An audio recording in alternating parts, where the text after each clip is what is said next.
Hello everyone! Today I'm cooking a most awesome banana bundt cake.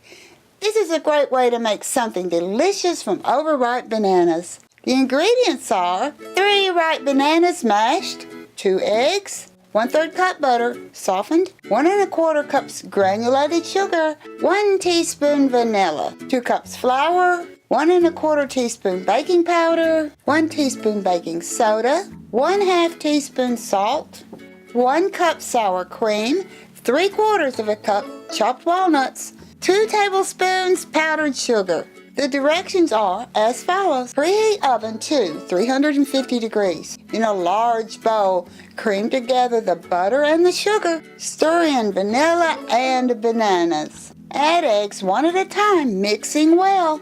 Add baking powder, soda, and salt to flour. Mix together. Sift into a medium bowl. Add flour mixture to bananas alternately with sour cream.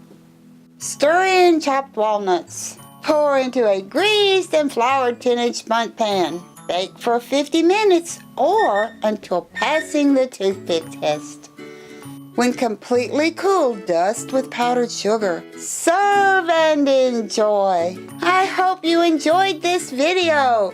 Please click the like button. The recipe is available for download in the description below. Please subscribe to be notified when new videos are released.